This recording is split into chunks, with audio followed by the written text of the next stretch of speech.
Hola, ¿qué tal, queridos amigos? Bienvenidos a este nuevo episodio de Vladimir a la Carta.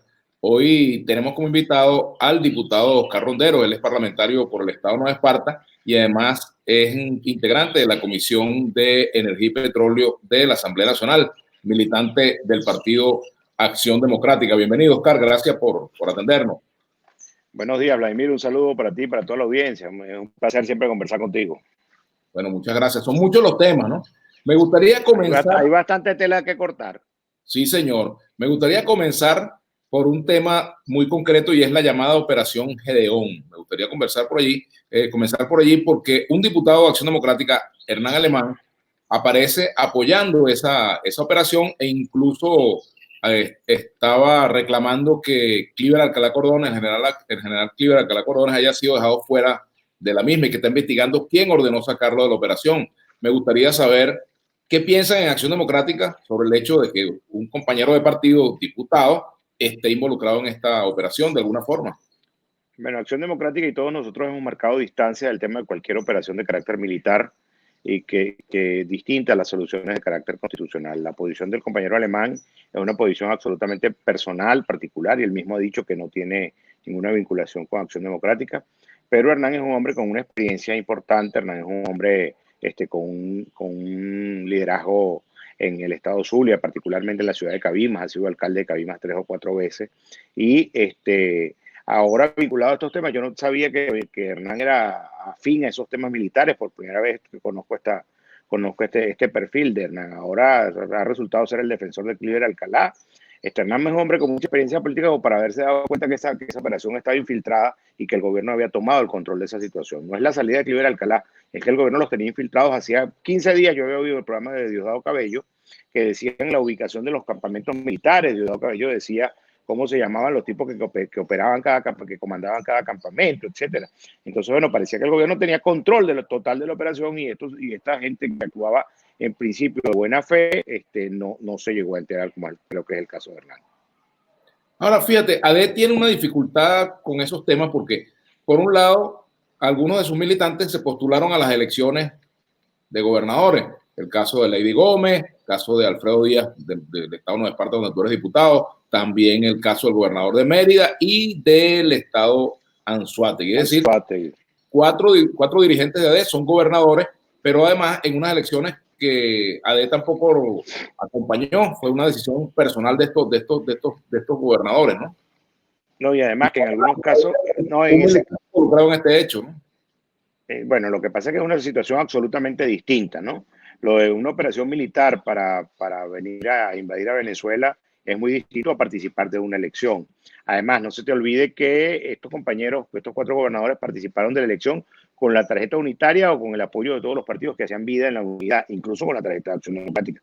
Pareciera que lo que se les recrimina a los compañeros no es que hubieran participado en la elección, sino que lo hubieran ganado. Es decir, en este país pareciera que el problema no es participar de la elección, sino ganarla. Es decir, los que participaron y perdieron, esos están muy bien. Los que participaron y ganaron hay que recriminarlos y no hay que permitir que seguramente. Porque el candidato de Primera Justicia en el estado Miranda fue Carlos Ocariz. El problema fue que Carlos Ocariz perdió la elección y nosotros la ganamos, pregunto.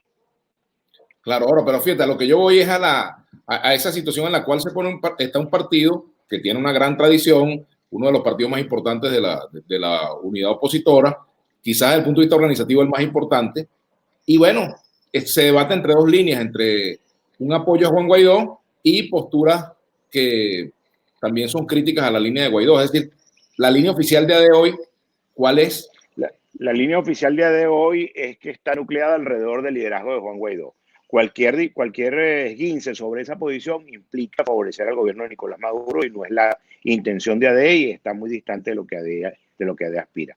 Ahora, en AD se da el debate que se da en el país, Vladimir. El debate de si participamos, pero fíjate, incluso en el caso de Hernán Alemán, él dice que reconoce la condición de presidente encargado de Juan Guaidó, que eso no lo discuten a pesar de que ellos creen que la solución para salir del gobierno es distinta a las que propone Juan Guaidó y a las que propone AD. ¿Cómo puede pensarse que la posición de Juan Guaidó es distinta cuando su entorno más cercano, e incluso se dice que él mismo estaban involucrados en la negociación de ese contrato que dio pie a la operación Gedeón, o que sirvió de base para esa operación? Bueno, él nos ha dicho que él no firmó ese documento, nos ha dicho que no tiene ninguna participación en ese tema, que inicialmente exploraron esos temas hasta octubre, noviembre del año pasado y que después se desvincularon de ese tema, tanto que así también lo sostiene JJ Rendón después, que dice que sí firmó el documento, pero que se desvincularon a partir de octubre, noviembre y pareciera que ahí tomó el volante la gente del gobierno, pues mercenario es mercenario, hermano, y mercenario recibe real de quien sea. Dejó de pagarle la oferta que le había hecho JJ Rendón y pasó a pagarle al gobierno, simple y sencillamente. Pero en ese caso, fíjate tú, hay todavía mucha tela que cortar porque el propio JJ Rendón dijo que Guaidó sabía de esa firma, de ese contrato, que estaba enterado que lo hicieron en conocimiento de Guaidó. Pero JJ también dice que Guaidó se desvinculó, que él mismo se desvinculó a partir de octubre, noviembre del año pasado y que le dieron a estos señores que la operación no iba y que Guaidó no firmó ese documento. Pero fíjate, entonces ahí estamos ante una situación en la cual el problema no es la firma o no del documento, sino el hecho de que se haya estado conversando sobre una operación de esa naturaleza.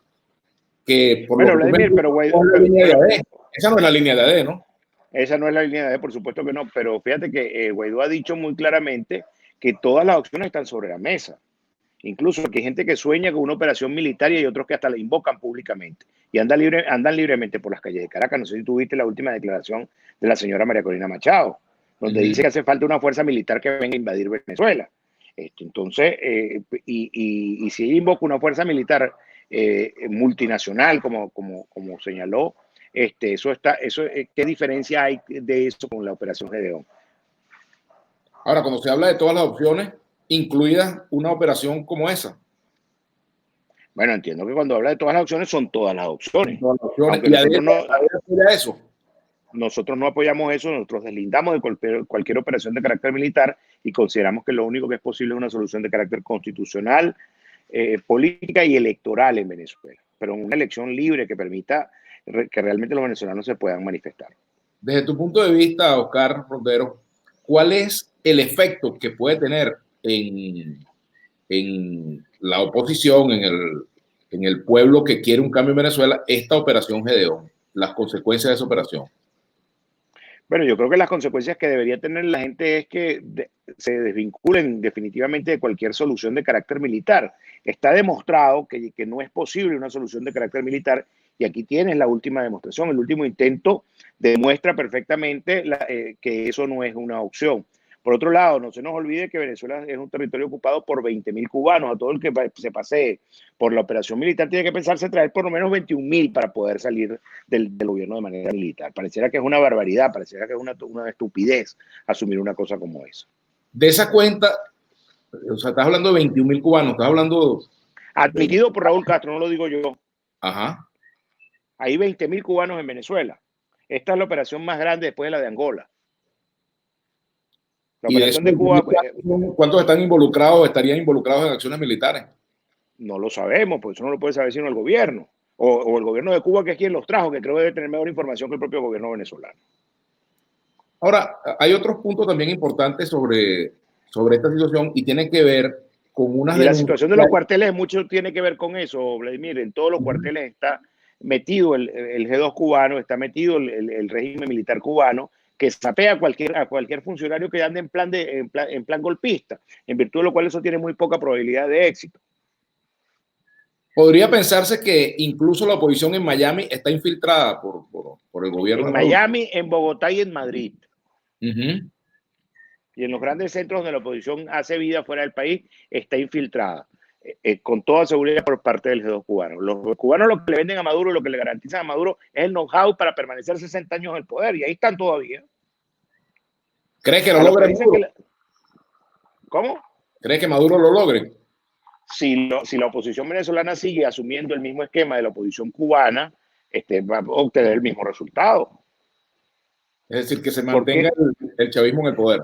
¿Por qué si la solución era una invasión militar, por qué los norteamericanos que están en Guantánamo no tumban la cerca y ya hubieran tumbado a Fidel?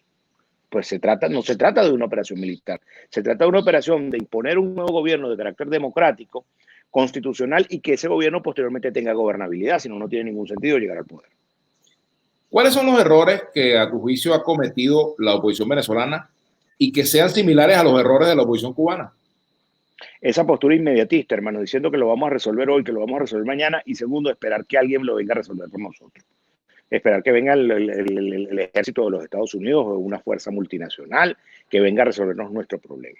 Nuestro problema lo tenemos que resolver entre los venezolanos con una discusión abierta. El gobierno tiene que sincerarse también, el gobierno tiene que saber, tiene que decir si quiere seguir gobernando en esta situación precaria en la que gobierna o si realmente quiere que sobreviva un sistema democrático en Venezuela que hoy les permita irse del poder, pero que les permita también regresar mañana cuando el favor electoral así se los permita. Miren el caso de la Argentina, ahí están los Kirchner de regreso.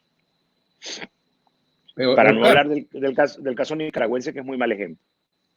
Oscar Rondero. Oscar, fíjate, la Asamblea Nacional va a debatir en algún momento en profundidad este asunto de la Operación Gedeón.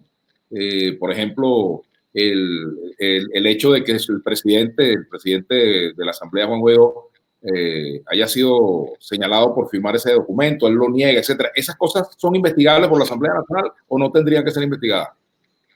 En principio eso tendría que ser investigado por la Asamblea Nacional. Hasta ahora no está en la agenda, pero creo que hay una investigación ya en la Comisión de Política Interior que tendrá su discurso normal y que tendrá luego que traer un informe con sus conclusiones a la plenaria de la Asamblea Nacional. Y allí se dará el debate. Ahora, la directiva que preside Parras sí anunció una investigación. ¿Ustedes han tenido conocimiento de algunas tareas de esa? La directiva que preside Parras tiene que empezar por investigarse ellos mismos de por qué recibieron $700.000 del gobierno de Maduro. Por ahí debe empezar la investigación de Parras. ¿Hay documentación de eso? Hay documentación de eso, hay diputados que no recibieron los $700.000 que dicen que se los ofrecieron. Hay declaración de esos diputados ante la Comisión de Contraloría. Hay ejemplos de la forma del cambio de vida de más de uno de estos señores. Unos señores que vivían en un rancho ayer ahora se mudan para las mejores ciudades, para las mejores urbanizaciones del norte de Valencia. Revisen qué pasó con eso.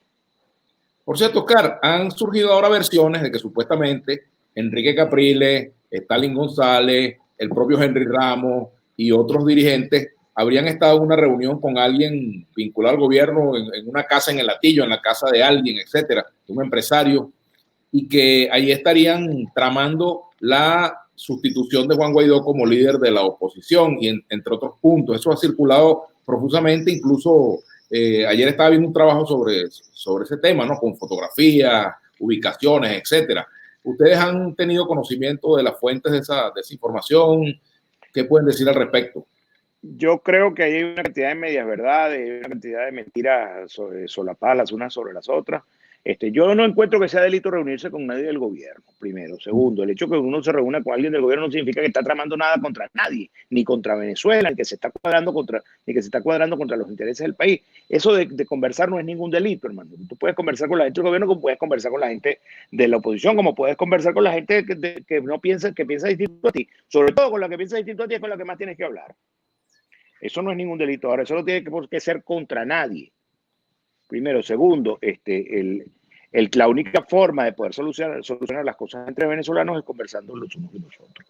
Pero eso no tiene por qué ser entendido como algo contra nadie. Independientemente de que yo creo que en esa reunión no existió, que los elementos que traen para la conversación pareciera que no son lógicos. Por ejemplo, Stalin González, para hablar con el gobierno, necesita llevar a su papá.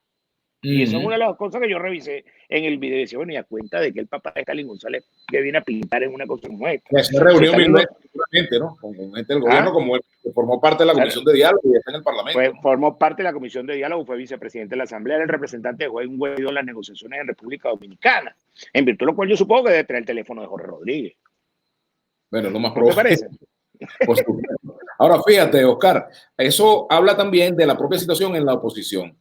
Por lo que uno presume, estas son versiones que surgen de factores que no están de acuerdo con la negociación y que son quizás los factores, vamos a llamarlos los más extremistas de la oposición, que están en contra de una solución política. Que surgen de factores ultrosos dentro del gobierno también, Vladimir. De factores que no le interesa que el gobierno y la oposición hablen y por eso también lo estigmatizan de aquel lado. ¿Okay? Y además yo creo que eso también está vinculado con el tema del gobierno y la posibilidad de que el G2 cubano, que es experto en ese tipo de cosas, mete ese tipo de inquina para decir que hay una operación contra Juan Guaidó por parte de Enrique Capriles y de otros factores de la oposición venezolana. Lo cierto es que los extremos parecen tocarse siempre, ¿no? Y hasta es así, pero ¿a quién favorece el crimen? Al único que favorece al gobierno de Nicolás Maduro. Entonces, ¿qué sentido tiene? ¿Quién lo puede estar produciendo? El propio gobierno. Y hay gente de la oposición que cae en ese tipo de pendejadas. Me perdonan el francés. Por aquí, por cierto, Richard Blanco, diputado a la Asamblea Nacional, que fue militante de ADE, ahora pues, está hace mucho tiempo No, como tiene actor. rato que tiene rato que se fue de Hace ADE. rato que se fue, por cierto. Él pide a la Asamblea Nacional aprobar la ayuda militar internacional de una vez por todas. Que venga y lo pida en la Plaza Bolívar, que no lo pida desde la Plaza de Mayo allá en Buenos Aires. Bien, continuamos conversando con Oscar Rondero. Fíjate, en estos días también ha sonado mucho el nombre del congresista norteamericano David Rivera, ex congresista republicano, a quien acusan de haber estado también involucrado en una trama de financiamiento con fondos de Citgo. Y entonces hay dos versiones. Una, que supuestamente sería una operación con el gobierno de Maduro, pero él mismo denuncia o él mismo anuncia o dice, ha declarado que esos eran fondos para la oposición. Tachicamo trabajando, para mí no me suena para nada, Vladimir. Un tipo que es nombrado, una directiva de Citgo que es nombrada, además presidida por un señor nombrado por el propio gobierno de Maduro, que después muere en la cárcel, por cierto, muere bajo el control del gobierno, detenido. Digo yo, ¿cómo es que esa gente trabajaba para la oposición venezolana? Eso es un despropósito, decir que el tipo ahora, después que se cogió 15 millones de dólares que le regaló el gobierno de Maduro, tiene que buscar alguna coartada para decir que no se robó esos 15 millones de dólares. No va a decir que se los dio a Maduro, que fue quien se los mandó a dar, que sería lo lógico. Si hay una operación de lavado de dinero, sería para dárselo a quien se ordenó dárselo a él, pero no para dárselo al contrario políticamente en Venezuela. Eso es una barbaridad, eso es un despropósito que solamente cabe como coartada para la explicación de este señor, que además no es el único caso que tiene y ha sido señalado en varios temas oscuros en la Florida. Ahora, fíjate, allí también se comenta, por supuesto, cosas que uno no le pueden contar porque no es fácil que uno tenga La acceso. otra cosa que sería interesante que el señor presentara los documentos a quien de la oposición se los dio. Ajá. Que presente la transferencia. 15 millones de dólares no te los mandan en efectivo, ¿verdad? Es bastante más difícil. Entonces, que diga cuándo lo sacó, a quién se los entregó y cómo los entregó. Esa sería, por supuesto, una solución. Pero también se habla de que simplemente la prisión de Nelson Martínez tiene que ver con el hecho de que había un esquema dentro de PDVSA de Estados Unidos con conexiones con gente incluso vinculada al propio gobierno de Maduro, en la cual se estarían haciendo estas operaciones de financiamiento a factores opositores. No, la prisión de Nelson Martínez y de los otros directivos de Citgo obedece al endeudamiento al que ellos sometieron a Citgo en condiciones desventajosas para la empresa. Y eso es un hecho incontrovertido, eso es un hecho que incluso está siendo el conocimiento de la justicia norteamericana y de la justicia venezolana. Pero a ellos se les está investigando por traición a la patria, producto de que actuaron en su condición de administradores de la empresa en contra de los intereses de la República. Oscar, fue la razón por la que los trajeron a Caracas y la razón por la que están detenidos. Fíjate, Oscar, hay otros temas que tienen que ver con parte de la función que tú desempeñas en el Parlamento. Tú eres integrante de la Comisión de Energía y Petróleo, ¿verdad? Y el asunto del combustible se ha puesto cada vez más complicado. Y se pondrá peor. Ajá. ¿Ustedes están de acuerdo con que Estados Unidos... Yo voy a Ajá. empezar por explicar la facha, y disculparme con tu audiencia, porque esta mañana no me pude afeitar porque no tengo agua porque no hay luz eléctrica desde anoche a las 11 de la noche en mi casa, y en función de ello no funciona el hidroneumático. Entonces no pude afeitarme esta mañana, de broma pude cepillarme a punta de agüita de tobito. Cualquiera diría que esa es la situación que vivimos todos los... ¿Ah? Cualquiera diría que te va para la guerrilla y te está dando crecer la barba. No creo que te... Mira, Hernán no se dejó crecer la barba y igual anda en eso. Fíjate, te quería preguntar sobre esto. ¿Ustedes en Acción Democrática están de acuerdo con que Estados Unidos bloquee, como se ha planteado, los buques que vienen con combustible desde Irán hasta Venezuela? Nosotros no estamos de acuerdo con ninguna medida de bloqueo que implique el padecimiento de nuestra gente. Nosotros hemos dicho que las sanciones de carácter particular a los funcionarios del gobierno del régimen de Maduro, violadores de derechos humanos por razones de corrupción, etcétera, están bien planteados por razones de haber cometido delito. Pero lo que no puede ser es que por sancionar a estos funcionarios se sancione al pueblo venezolano, porque al final quien más sufre es el que menos tiene. Quien más sufre es quien menos acceso tiene a las cosas. Quien tiene control territorial del país, como lo tiene Maduro hoy, va a tener primero acceso a la gasolina que cualquier otro, va a tener primero acceso al agua que cualquier otro, va a tener forma como solucionar su problema eléctrico antes que cualquier otro. En virtud de lo cual es una tontería pretender que sancionando a todos los venezolanos estamos sancionando al gobierno de Maduro. Ellos son quienes tienen control territorial, quienes tienen más instrumentos, quienes controlan mayor cantidad de dinero en función, son quienes menos padecen este tipo de situación. Sin embargo, en el propio G4 hay posturas divergentes en torno a esto, ¿no? Incluso... Sí, esto tiene matices, por supuesto. Por ejemplo, el Partido Popular, partido de Juan Guaidó, respalda este tipo de sanciones. Y bueno, yo con el tema del combustible no he oído puntualmente, o creo que ese debate no se ha dado con relación al tema del combustible, pero la gente de Voluntad Popular en la Comisión de Energía y Petróleo no ha dado muestras de estar a favor de este tipo de sanciones. Bueno, pero ellos han dicho que hasta ahora deben aplicarse estas sanciones. Es decir, en general no han pedido, como tú lo dices, no han dicho que no están de acuerdo con bloqueos que afecten a la gente. Ustedes lo dicen. ¿Cuándo lo decimos expresamente? ¿Ah? Ustedes lo dicen expresamente. Ahora, ¿cuándo va a haber una eso posición? Tiene sus matices. Ajá. Hay cosas, Vladimir, en el G4 son 4 partidos distintos, cada quien con su forma de pensar, cada quien con sus matices, como te decía, y hay cosas en las que nos podemos poner de acuerdo y hay cosas en las que no nos podemos poner de acuerdo. Hay gente dentro de ese G4 que sostiene que si aquí no se agrava la situación, no es posible que ocurra un quiebre dentro del gobierno de Maduro. Nosotros no creemos en eso, como te repito, nosotros consideramos que el hecho de que se produzca una situación más grave dentro del país, eso favorece a quien tiene el control territorial del país, en función de lo cual ellos tendrán un mayor acceso al agua, mayor acceso a la gasolina, tendrán ventajas incluso sobre nosotros mismos para hacer políticas del territorio. Mucho más en medio de esta situación de control, de control social que nos ha impuesto la pandemia. Ahora fíjate, Oscar, frente a ese tema, ¿cómo se puede pensar en una opción de gobierno, una opción de poder, en medio de una coalición en la cual hay desacuerdo frente a asuntos tan importantes como ese, por ejemplo? Bueno, pero es que eso es un desacuerdo con relación a la táctica, Vladimir, de cómo sales tú del gobierno, no es un desacuerdo desde el punto de vista estratégico, ¿me entiendes? Y si hay gente que cree que apretando más llega más rápido, nosotros creemos que no llegamos más rápido. En función de eso, y ese debate se da todos los días y se da con cada uno de los temas. Acuérdate que estamos hablando de 4 partidos absolutamente distintos, que no tienen ninguna vinculación ideológica, que no tienen ninguna dirección política común, etcétera. Intentamos hacer lo más que podamos en medio de una unidad disímil, como decíamos. Aquí hay partidos de la unidad desde la extrema izquierda hasta la extrema derecha. ¿Ustedes están de acuerdo con el planteamiento que ha hecho Henry Falcón de sustituir el G4 por un G-Todos? Bueno, el problema de Henry Falcón es que tiene rato desconectado del país, tiene rato trabajando para el gobierno. Mira, el problema de Henry Falcón es que le dice, el gobierno se compromete a hacer una cosa en la mesita y al día siguiente le incumplen. En virtud de lo que el propio gobierno se ha encargado de descalificar a Henry Falcón como actor de la oposición. Le han dicho que le van a soltar unos presos de diciembre y todavía Fermín anda buscando la lista de los presos y no han soltado uno. Creo que el único preso que soltó la mesita es Edgar Zambrano. Bueno, ellos tienen una lista de 30, 40 presos, pero en todo caso no sé si eso es atribuible. ¿Has visto algún otro? Pero, hermano, no sé si eso es atribuible a la mesa.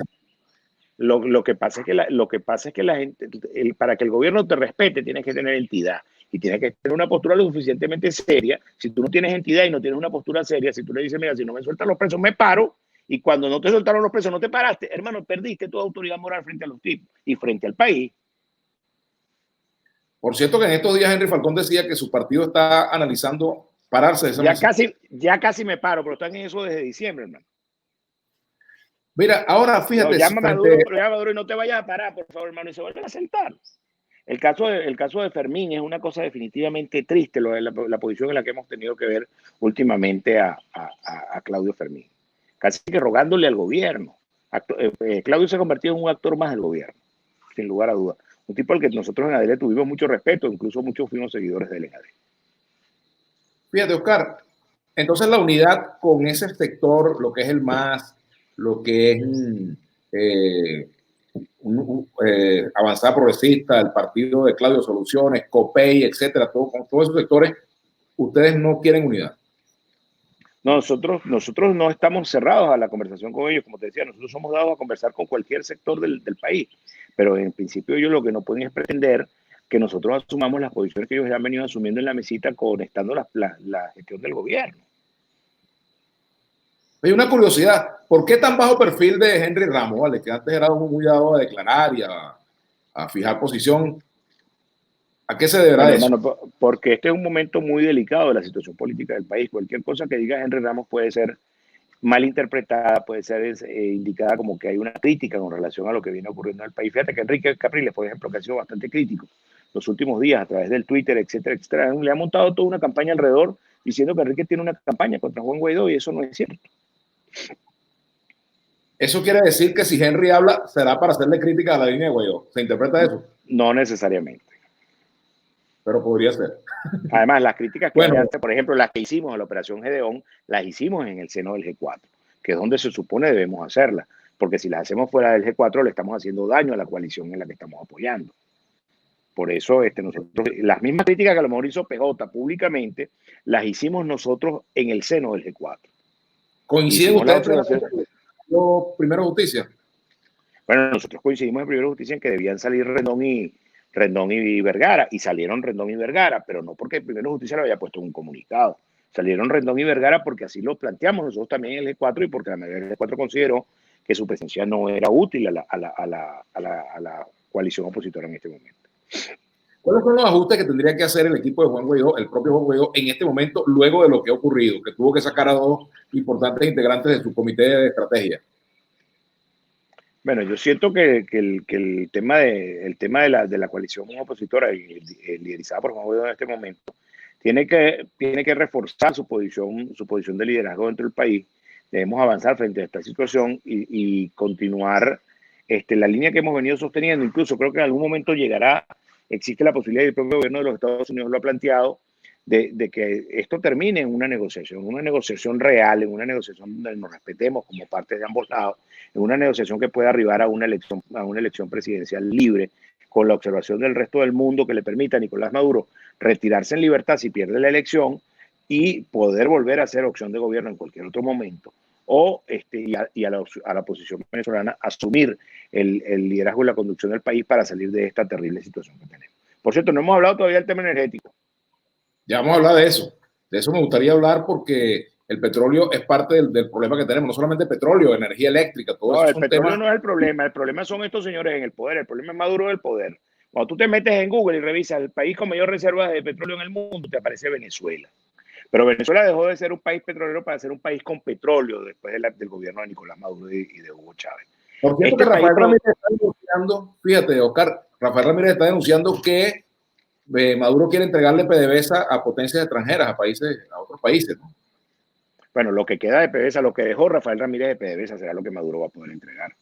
Porque después que Rafael Ramírez mató la gallina de los huevos de oro y se la empezó a comer, Maduro lo interrumpió cuando iba llegando a la pechuga, en virtud de lo cual ahora lo que le queda a Maduro es de expresarla y empezar a venderla por pieza. Eso es lo que viene ahora, para que sepas. Yo voy a alertar al país hoy de varias cosas que vienen dentro de la empresa petrolera que implican... Y además voy a decir cómo viene ocurriendo el proceso dentro de la empresa petrolera. El proceso al momento de la llegada de estos señores al poder, Venezuela producía 3.200.000 barriles diarios de petróleo. Producción, abriendo un pozo y sacando petróleo, 3.200.000 barriles diarios. Al día de hoy no llegamos a 700.000 barriles. Y la mayoría de esos 700.000 barriles lo producen las empresas mixtas, donde están asociados con transnacionales en casi todos esos pozos, en virtud de lo cual el pie de trabajo de PDVSA no produce un barril de petróleo diario. La empresa como tal no produce, ¿verdad?, ningún petróleo. Lo producen las empresas mixtas, esos 700.000 que quedan. Al momento que estos señores llegaron al poder, aquí había una refinación en el territorio venezolano de 1.700.000 barriles de petróleo. 700.000 más en Citgo y 1.000.000 regado por el resto de las refinerías del resto del mundo, propiedad de PDVSA. Al día de hoy en Venezuela, de ese 1.700.000 barriles, no se produce un barril de petróleo destilado, no se produce un barril de petróleo refinado. Venezuela contaba con el centro refinador de Paraguaná, que es el centro refinador de petróleo más grande del mundo. El solo centro refinador de Paraguaná refinaba 900.000 barriles diarios. Al día de hoy, el centro refinador de Paraguaná no produce un barril de petróleo refinado. Eso no es decir, no es atribuible a las sanciones, no es atribuible a la actuación de ningún tercero, es solo atribuible a la actuación de Hugo Chávez, de Rafael Ramírez y de Nicolás Maduro, el desastre de la industria petrolera venezolana. Y nadie va a privatizar. Con quienes señalan que las sanciones, si bien no son el origen del problema, lo agravan. Claro que lo agravan, obviamente que lo agravan, pero agravan ¿por qué? Porque nosotros ahora tenemos que importar gasolina en vez de producirla como la producíamos. Si estuviéramos produciendo lo que producíamos en gasolina, no tendríamos que importar nada y las sanciones no servirían para nada. Pero después que destruiste PDVSA, aquí se está importando gasolina desde el año 2012, Vladimir. porque ahí arranca el desastre, porque además en el año 2012 alguien descubrió que era más negocio comprar gasolina que producirla en Venezuela, en virtud de lo cual se montaron en el negocio de la compra de gasolina. Y eso ahí quedaba una comisión para un tercero, etcétera, que es el que se favorece de la situación, y decidieron terminar de acabar con terminar de acabar con esa posibilidad de la refinación del petróleo en Venezuela. Pero el autor de toda esta situación es el propio Rafael Ramírez, que además yo no entiendo cómo es que anda tan campante por el mundo y el gobierno de Nicolás Maduro no ha hecho nada para perseguirlo, el tipo que destruyó la industria petrolera venezolana. Luego entonces parece que los remedios... ¿Por qué crees que no le pasa nada a Rafael Ramírez? Bueno, porque dicen que Rafael Ramírez era el que manejaba la caja del PSUV y el que tiene todos los secretos de Hugo Chávez y de Nicolás Maduro. Eso es lo que dicen, incluso que se robó los reales del PSUV. Que Chávez le había dado para que guardara la caja. En el chavismo dicen que supuestamente estaría protegido por Estados Unidos o por otros países, que estaría en esa política. Bueno, hermano, cosa que no la digo. Protegido por Estados Unidos estaban los tipos de Sidhu y están presos o no. Y son ciudadanos americanos, Rafael Ramírez no lo es. Entrando de nuevo en el asunto energético, por ejemplo, con respecto al asunto, al tema combustible, al tema gasolina. ¿Ustedes están de acuerdo, por ejemplo, en que se establezca una especie de bodegonización de la gasolina? Que tengamos bombas en las cuales la gente pueda pagar en dólares, los que tengan cómo hacerlo. Absolutamente, nosotros no estamos absolutamente en desacuerdo de esa situación. Es imposible que haya dos niveles de vida, que haya dos países, que haya un país que come completo y un país que no come. Es imposible que haya un país que pueda echar gasolina y un país que no pueda echar gasolina.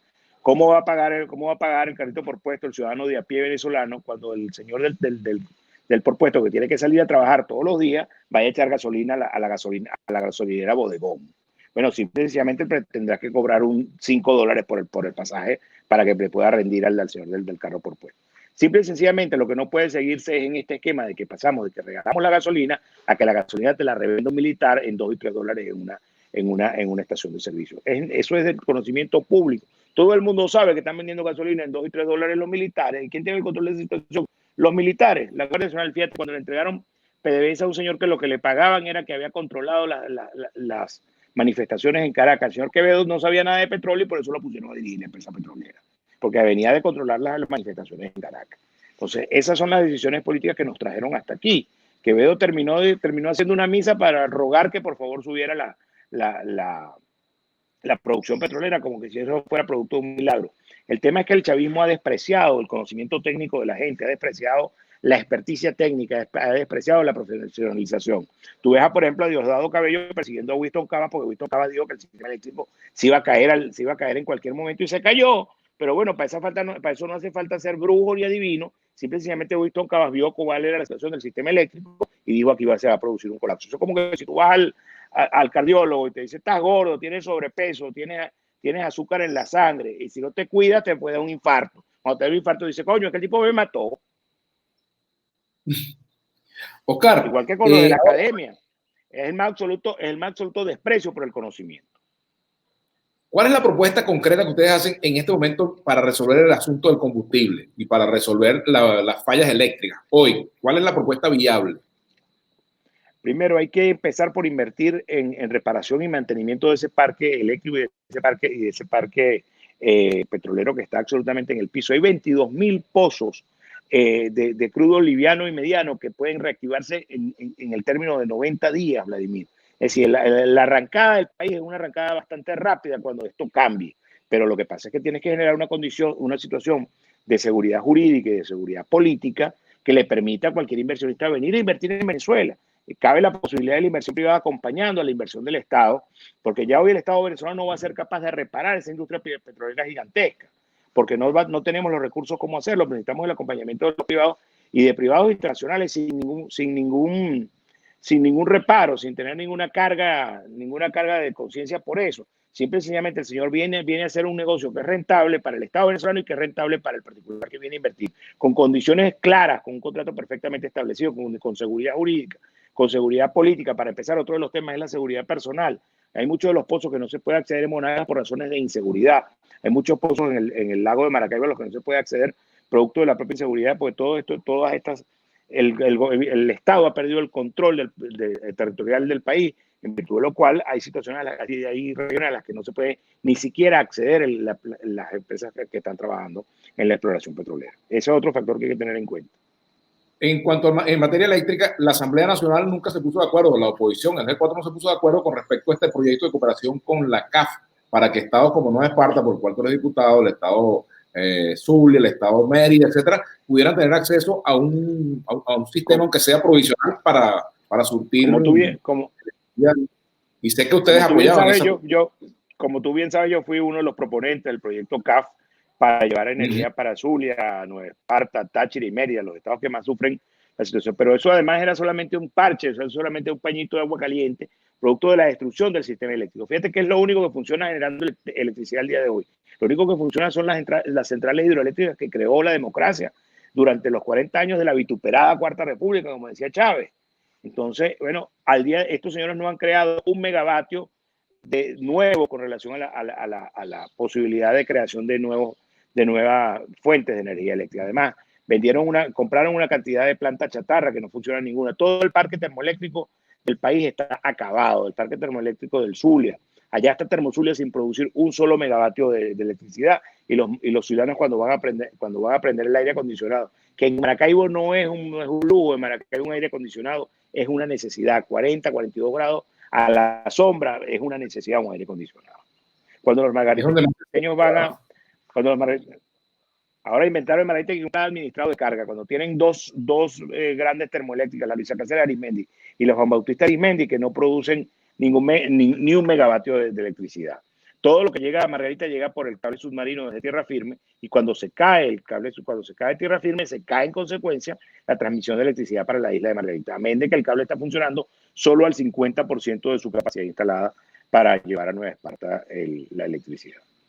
O sea que sin cambio de gobierno no se puede hacer nada, ni para tener... No se puede hacer nada, pero ¿quién va a venir a meter $1 aquí con Maduro en el poder? ¿Tú invertirías un bolívar para ir a abrir un pozo petrolero? Con Maduro en el poder aquí nadie va a venir a traer $1, hermano. Esa es la verdad. Si tú montas una empresa al día siguiente... Si tú montas una empresa, para concluir, si tú montas una empresa y mañana llega el Estado y dice que te la va a expropiar, pregúntale a los señores de Coposa si a ellos les van a quedar ganas de venir a invertir en Venezuela. Porque algún señor con mucho poder dentro del gobierno se antojó de la empresa tuya. Como se antojaron de Bruileña, como se antojaron de todo. De todas esas empresas que tomaron que hoy no producen nada. Ya casi terminando, porque nos queda muy poquito tiempo. Margarita, la isla de Margarita, el estado de Nueva Esparta y el COVID-19. El gobierno ha insistido en que, bueno, el estado de Nueva Esparta es uno de los estados, ha dado cifra de que el estado de Nueva Esparta ha tenido uno de los más altos niveles es el de más alto nivel de contaminación en el país. Ajá, ahora fíjate, allí se pretendió señalar que todo era producto de que en la gobernación no tomaron las medidas en una academia de béisbol, etcétera, y el gobernador Alfredo Díaz, a quien el gobierno le dijo que si se comía la luz lo iban a poner los ganchos, lo dijo el presidente Maduro, el gobernador Alfredo Díaz denunció que todo tenía su origen en que unos militares trajeron unos entrenadores para que sus hijos fueran entrenados en esa academia. ¿Cuál es la verdad de todo esto? Mucho más grave era que venía llegando un scout de los Estados Unidos acompañado de los directivos de la academia, como se probó. Además, los señores entraron a Venezuela y no se les hizo ningún control con relación a la pandemia. Entraron a Margarita y tampoco se les hizo ningún control. El aeropuerto de Nueva Esparta está bajo el control del gobierno nacional, como tú sabes. Se lo quitaron a Morel Rodríguez cuando era gobernador hace ya algún tiempo y más nunca se lo regresaron a los margariteños. Por otro lado, quien tiene control de la Dirección de Salud y de la Dirección de Epidemiología, en consecuencia, del Estado del Gobierno Nacional, que intervino en una cadena de Nicolás Maduro en octubre del municipio Díaz, del Estado de Nueva Esparta, de la población de San Juan Bautista, en octubre del año pasado dijo que el Gobierno Nacional intervenía la Dirección de Salud del Estado. Entonces, ¿cómo que le van a pedir cuenta en marzo de este año a Alfredo Díaz de una Dirección de Salud que ellos intervinieron en octubre del año pasado? Es decir, ese epidemiólogo... Oscar, ¿hay nombres de funcionarios militares que lograron que entraran estos scouts? Este scout. ¿Hay nombres de esos funcionarios? ¿Ustedes los tienen? No los tenemos, pero fíjate que pero no es casual que el segundo foco de contagio después de la academia es la sede del REDI del Estado de Nueva Esparta. Los últimos 9 contagiados que reportó la vicepresidenta Rodríguez hace 2 o 3 días, son un foco de contagio dentro de la red de Esparta. Allí había 25 originalmente, y el segundo foco de contagio después, más grande después de la academia es la red de Nueva Esparta, que es la sede de la Guardia Costera en el estado de Nueva Esparta. Fíjate que el propio gobierno admite que la relación, que el foco de contagio de la sede militar tiene relación con la academia de béisbol. Entonces no fue Alfredo Díaz quien mantuvo la academia abierta, no fue Alfredo Díaz quien ordenó que la academia siguiera funcionando, no fue Alfredo Díaz el que no estableció los controles dentro del aeropuerto en Maiquetía y dentro del aeropuerto de Porlamar para que esos señores no ingresaran contaminados. Además, en el avión se detectaron otras personas que venían ya infectadas, y a pesar de eso no se descartó el pasaje de todo el avión. Jorge Rodríguez admite un mes y varios días después que van a descartar el resto de la lista de pasajeros del avión. Bueno, si un mes y 15 días después, ya esos señores habían contaminado media isla, como fue lo que ocurrió con la gente de la Academia de Béisbol.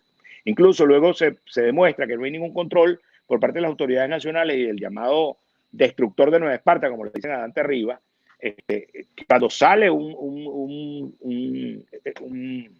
estudiante de esa academia al estado Miranda y contamina a una gente en el municipio Acevedo del estado Miranda. Y genera un nuevo foco. Carlos, lamentablemente se nos ha agotado el tiempo. Te agradezco mucho este contacto, pero finalmente, fíjate, decía en estos días Jesús Seguía que si Estados Unidos se retirara de Venezuela en cuanto a de fijar posición, de retirar el apoyo a la oposición, pues se acabaría la oposición en Venezuela, porque depende básicamente del respaldo de los Estados Unidos. Todos los matices, todos los sectores de la oposición dependen de que Estados Unidos apoye o no lo apoye. ¿Tú estás de acuerdo con eso? Eso no es cierto. Acción Democrática es un partido con tradición histórica, un partido con presencia en todos los pueblos de este país. Donde quiera que tú vayas, cualquier pueblo de este país donde tú vayas, te vas a conseguir una Plaza Bolívar, una iglesia, una jefatura civil y la Casa de Acción Democrática. Durante algún tiempo empezaron a existir las casas del PSUV, pero ya están casi todas cerradas. ¿Eso qué quiere decir? Bueno, que nosotros somos un partido con presencia propia, con fuerza propia, con dirigencia en todas partes del país, y que estamos listos para cuando aquí venga una contienda electoral libre, una elección libre que nos permita elegir un nuevo presidente y una nueva Asamblea Nacional en condiciones mínimas de democracia, que nos permita ganar nuevamente la Asamblea Nacional como lo hicimos en el 2015. Si aquí se produce una elección de condominio, el gobierno la perdería. Lo que falta es que haya un árbitro confiable y que haya unas condiciones mínimas para poder participar. ¿Ustedes quieren que Donald Trump sea reelecto en Estados Unidos o preferirían entenderse con Biden? Nosotros creemos que es una decisión de los americanos, y que los norteamericanos decidan su cosa, como creemos que lo nuestro es una decisión nuestra y que nosotros nos podamos decidir nuestras cosas sin que la decidan desde Washington o desde Moscú. O desde La Habana. O desde La Habana, que es la nueva capital. Fíjate, Oscar, ya con esto sí terminamos. AD se ha definido históricamente como un partido antiimperialista. Si se produce una acción militar de Estados Unidos contra Venezuela, ¿ustedes fijarían posición como partido antiimperialista? ¿Qué harían? Nosotros fijaríamos y hemos fijado posición frente a cualquier intervención militar extranjera. Nosotros no creemos en la intervención militar extranjera. Además, eso no se va a producir. Quienes sueñan con eso, que se despierten, porque eso no se va a producir. Bueno, te agradezco mucho, Oscar. No sé si quieres agregar algo más a todo lo que hemos conversado. No, más nada, un saludo a toda la audiencia, y bueno, creo que hemos hecho un vuelo rasante sobre la situación del país. Creo que nos faltó tiempo, creo que hay que repetirlo. Bueno, por supuesto, así es. Bueno, te agradezco mucho. Gracias, Oscar. Conversar contigo. Un abrazo. Igual, gracias al diputado Oscar Rondero, y a ustedes, queridos amigos, los invitamos para que nos encontremos nuevamente en otro episodio de Vladimir a la Carta.